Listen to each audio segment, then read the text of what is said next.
Most people don't realize when disrespect actually starts. They think it begins with an insult, tone, comment. But by the time you notice those things, the damage has already been done. Disrespect doesn't grow because someone crosses a line. It grows because of how people respond after that moment. And there's one mistake, quiet, automatic, almost invisible, that makes disrespect worse every single time. The Stoics warned about it. Not loudly, not dramatically, but clearly. Here's the belief most people carry. If someone disrespects me, I need to respond.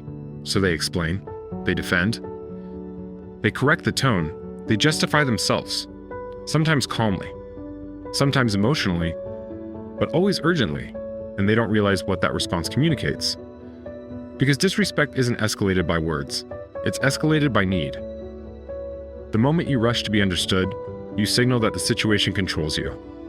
And that's where respect starts to leak.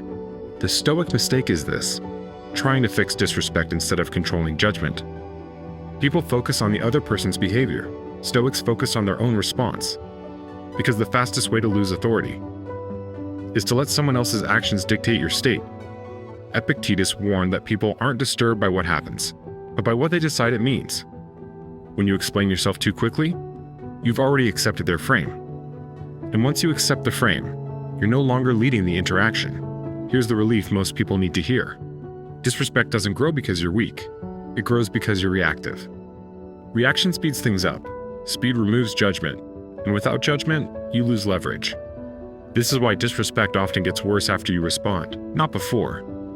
The Stoics understood something subtle. Authority isn't asserted. It's assumed and maintained through restraint. When you don't rush, pressure collapses. And when pressure collapses, disrespect loses momentum. This is where most modern advice goes wrong. It tells you to be assertive, to speak up, to stand your ground. Stoicism is different. It teaches containment before correction. Not silence forever, not passivity, but refusing to let urgency decide your response. Once you see that, disrespect stops feeling personal and starts feeling predictable. Instead of reacting, Stoics trained 3 things. First, pause, not outwardly, inwardly. They stopped the impulse to respond immediately. Second, reframe. What does this actually require from me? Not, how do I stop this? Third, precision. If they spoke, it was minimal. If they stayed silent, it was intentional. No defending, no explaining, no emotional correction. Just clarity. That's how boundaries reset without confrontation. Think about the last time someone tested you. A comment, a dismissal, a subtle jab. What happened next mattered more than what they said. If you rushed to respond, you taught them something. If you stayed composed, you taught them something else. Stoics didn't try to win moments. They controlled patterns, and patterns are shaped by consistency, not reactions. Here's the Stoic correction. Stop asking, how do I stop disrespect? Ask instead, what response preserves my authority? That question slows everything down. Because authority isn't loud, it isn't reactive, and it isn't fragile. It comes from judgment that doesn't move.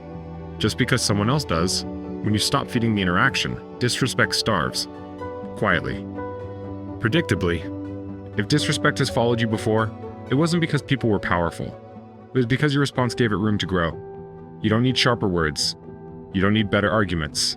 You need restraint that holds. That's the Stoic shift. And once you make it, disrespect stops being something you fight and becomes something you outgrow. If today's message gave you something to think about, or even just a spark of strength, make sure to subscribe. Join our community and let's grow stronger together, one Stoic step at a time.